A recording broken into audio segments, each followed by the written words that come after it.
this morning, napaka-interesting po ng ating topic dahil syempre pagkain na naman. Pero bago muna yan, pag-usapan po natin on how the DOST has helped the small and the medium enterprise na magkaroon ng successful businesses. So, this morning ay makakasama po natin si Dr. Tess Fortuna. She is the Regional Director for DOST NCR. Good morning, ma'am. Good morning. And of course, Ms. Charlotte Anoja, the beneficiary of the setup. Papag-usapan din po natin yung setup. And Ms. Elizabeth Toscano, isa din po ang beneficiary ng setup. Good morning. Yes, good morning po.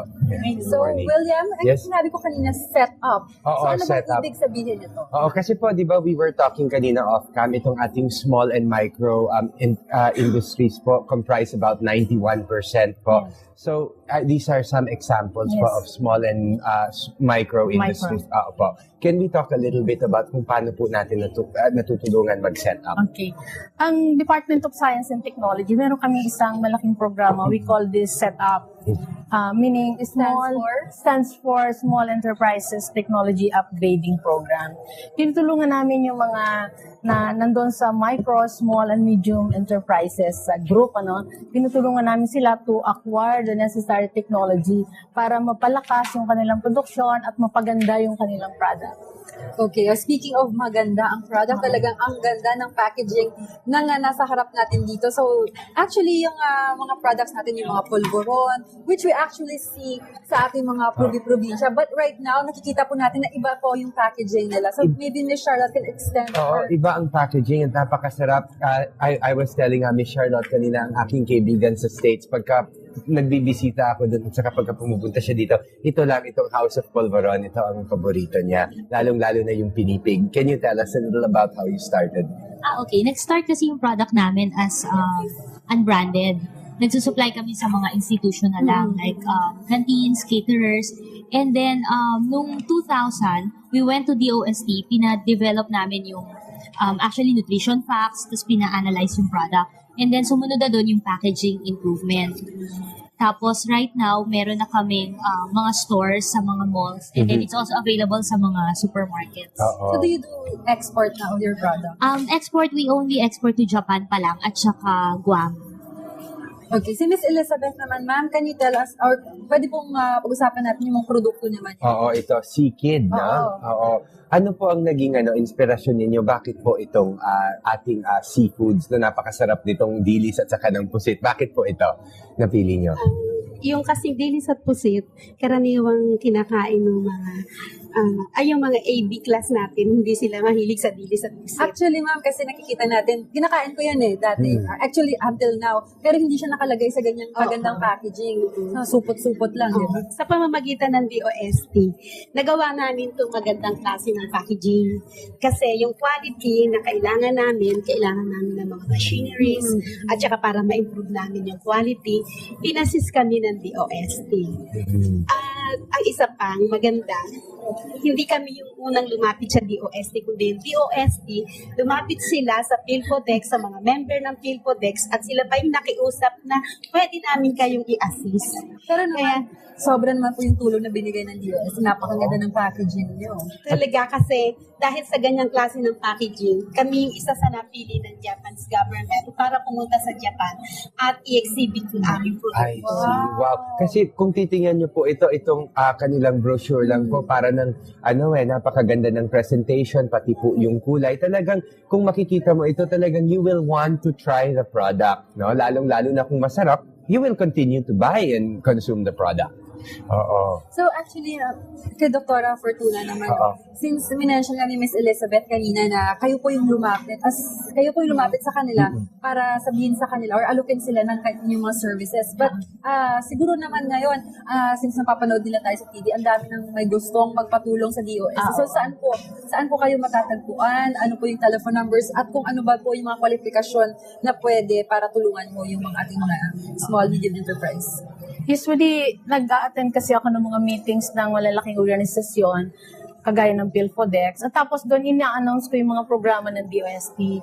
At isa na nga si Mrs. Toscano na nataon na noon, nakikinig yata sa akin. And then after my talk, lumapit siya, and so we help her. Kami ay nakabase sa Bikutan. yung malaking compound ng DOST. Doon nakabase ang National Capital Region ng DOST. You can just also call us doon sa 837-3162 bago sila pumunta para medyo maihanda natin kung ano mga experts ang kailangan nila. Okay. And ma'am, no, bukod po sa pagkain, no, marami pong ibang klaseng micro, small, and medium. Ano po ang some of the more popular ones for those who want to get into business po? Before siguro, I'd like to clarify, we help not only the food sector. Yes. Tinutulungan din natin Lahat. yung nasa metals and engineering, nasa furniture, gifts, toys, housewares, So all the needed technology. all the needed technology. Nagkataon lang ngayong umaga na imbitahan ko yung nasa food sector. Pero marami po ito, no? There are Yes. many, and you will help them in any way that they need to be helped para po matulungan, like Yes. their packaging, their marketing strategy, kung saan. Kasi di ba, a lot of us have the technical know-how, magaling po tayo, pero hindi natin alam kung paano i-channel. Matutulungan niyo po sila. Actually, marami na kami natulungan. Yung direct assistance sa more than 500. And then siguro yung mga indirect, like yung conduct lang ng mga trainings and other activities, nasa more than 12,000 na siguro. Wow, that's incredible. Yes, Kay Miss Charlotte naman, ever since nagbago yung packaging niyo, did the sales go up? Actually, yeah. Kasi yung packaging na ganito, pag nakikita nila sa trade fair, akala nila imported Oo, yung mukhang product. talagang imported. So, pinaposition din namin kasi siya since we have a good quality naman na product. So, pag in-improve mo yung packaging, ang ano namin would be, people will recognize, di ba? Makikita nila. Tapos bibili nila. So, yung sa DOST, nung lumakas naman yung sales namin, syempre yung volume, ganyan. Manual kasi yung production namin. Nung kinakailangan na namin i-automate yung production, yun din yung nilapit namin sa DOST, yung technology assistance para mag-expand ang production. So para mas bumilis at mas dumami yung kanilang produkto para ma-meet yung Oo, demand. kasi lumakas yung demand, so hindi naman kakayanin ng manual pa rin yung production. quality. Okay, and it's lahat ng mga kulay nandyan na, tapos makikita rin natin na to match the quality of our product is also the quality of our packaging. Para yan. Kay Miss Elizabeth incredible. naman, no? Oo. Since kay Miss Charlotte, tumaas talaga yung sales. Nakamusta naman po yung sales? Pares din sa kanya. Kasi sabi nga ng Tumoble iba, talaga, sabi ng iba, makita pa lang, akala namin sa Japan na nagyayari. Mismo mga Pilipino sa Japan, akala nila doon na nagyayari. Hindi lang daw nila binasa yung Toscano at sa Pilipinas. Hindi daw nila isip kung sa Pilipinas yan. Napakaganda po. At talagang Pati ang ating nutrition information, in nutrition facts, nandito na po lahat ngayon. Okay. Okay, so kompleto. Alam mo, William, tikman na siguro natin yung mga produkto nila. Kasi hindi Pero pa po, meron po kayong kay Charlotte and kay Mr. Toscano, meron po kayong mga mensahe po to other want to be entrepreneurs po, kung, to inspire them para po mag-start ng sarili po nilang negosyo. Para sa mga entrepreneur na kapares namin, wag po kayong mahiya na lumapit sa DOST kasi willing po sila talaga na tumulong. Pares po namin talagang napakalaking bagay ng pagtulong nila para maging tawag doon? Kapansin-pansin. Yes. Talagang kapansin-pansin. Pag hinalay Eye-catching. Yes. pag siguro tinabihan sa mga imported products, talagang at par na siya, no? Kahit po yung mga engineer natin doon sa DOST, talagang welcome na welcome sila. Maganda yung treatment talaga. Kaya Okay, naman, kay Miss Miss Charlotte. Charlotte. Sa akin, siguro sa mga entrepreneurs, ang ma-advise ko lang is parang sundin nyo kung ano yung gusto nyong gawin. Yung hobby nyo, if it's a hobby, ganun, pwede nyong gawing business in the future. So, pwede nyo na siyang umpisahan na yun. Tsaka, may mga government agencies like DOST na willing mag-assist sa mga small enterprises. Okay, and finally kay Dr. Fortuna. Well, I welcome all entrepreneurs na nanonood sa atin. Kung meron kaming pwedeng maitulong, huwag kayong mag-atubili na lumapit sa amin. Hanggat kaya namin, tutulong kami. So saan nga po ulit kayo matatagpuan? Dito Or sa yung may contact Bikutan. numbers? Contact numbers po. Contact number is 837-3162. Okay. May website po tayo na pwede Yes, puntahan. meron kaming website. They can visit us.